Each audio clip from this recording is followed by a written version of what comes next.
A vitória de Gustavo Petro como presidente da Colômbia, o primeiro presidente esquerdista daquele país, engolfado num direitismo quase centenário, é também uma vitória contra as fake news, um massacre midiático e aqueles candidatos fabricados pelo establishment.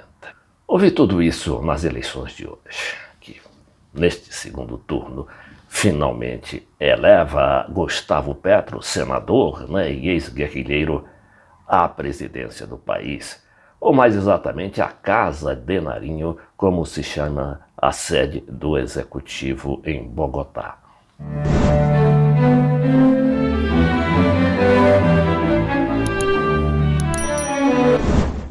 Gustavo Petro não é nenhum romântico e nenhum líder descabelado. Ele tem muito firmes os pés no chão, e tanto é que conseguiu fazer uma mobilização, principalmente com a juventude, para contra-atacar justamente aqueles ataques de fake news e do massacre midiático que foi terrível contra ele ali na Colômbia. Toda a mídia se reuniu contra o candidato da esquerda.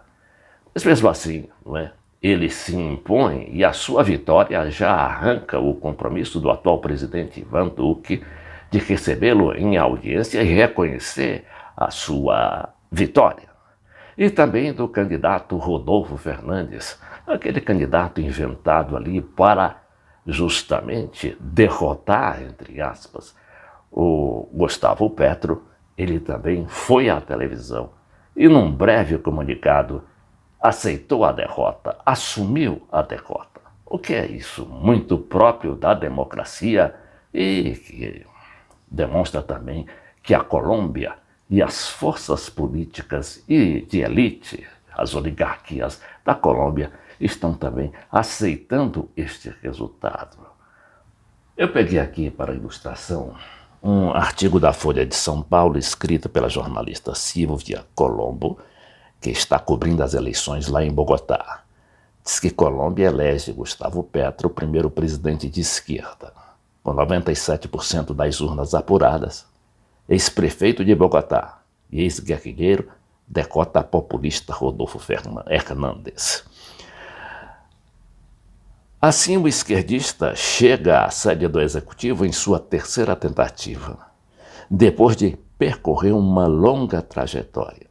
Antes de entrar na vida democrática, foi guerrilheiro do grupo M19, preso e exilado. Depois foi eleito senador em 2 ocasiões e prefeito da capital Bogotá. Entre suas propostas estão mudança do modelo econômico do país.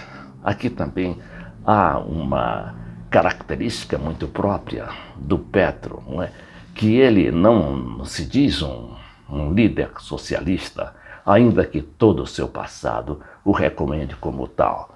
Ele, na verdade, ele propõe uma mudança de parâmetros, de estándares na política, e no caso, na política econômica. Agora, como? Ele quer tornar o país menos extrativista e com mais ênfase na produção agrária, industrial, científica e tem mais aqui a de conhecimento, que ele acha que a Colômbia tem grande potencial para se transformar, inclusive, numa potência do conhecimento. E também, claro, dentro daquele panorama que ele vislumbra, que é justamente a paz e a cooperação entre os países. A gente vai ver, por exemplo, dentro de muito pouco tempo, aquela penimba ali com a Venezuela, que já estava tornando a Colômbia, inclusive, um país miserável, porque com aquele rompimento de relações, a Colômbia perdeu quase 10% em matéria de desemprego. Por quê? Porque toda aquela zona fronteiriça, que sempre foi muito produtiva, ela acabou sofrendo as consequências. Não só aquela zona, mas como todo o povo e toda a Colômbia. Gustavo Petro também promete uma reforma agrária, baseada na taxação de terras improdutivas e no aumento dos impostos aos colombianos mais ricos. Trata-se do capítulo final de uma campanha que teve de tudo: ataques verbais, vazamentos de vídeos de reuniões de campanha, recusa em participar de debates, supostas ameaças de morte e até a sugestão do Petro de que poderia não aceitar o resultado, apontando supostas irregularidades do órgão eleitoral. O novo presidente da Colômbia encontrará um país com sérios problemas, especialmente nas áreas social, econômica e de segurança. Mesmo com uma projeção de crescimento do PIB de 6,1% para 2022, a inflação em 9%, preocupa, assim como o desemprego, na casa dos 2 dígitos, com um índice de 11,1%.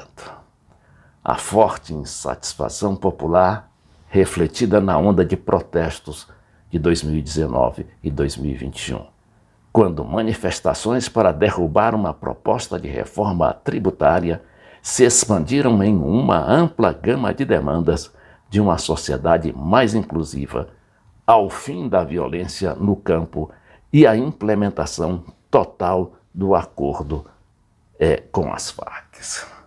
E aqui o meu detalhe final, deste vídeo é que essas manifestações todas que houve nos anos de 2020, 2021 e 2022, o governo simplesmente as ignorou.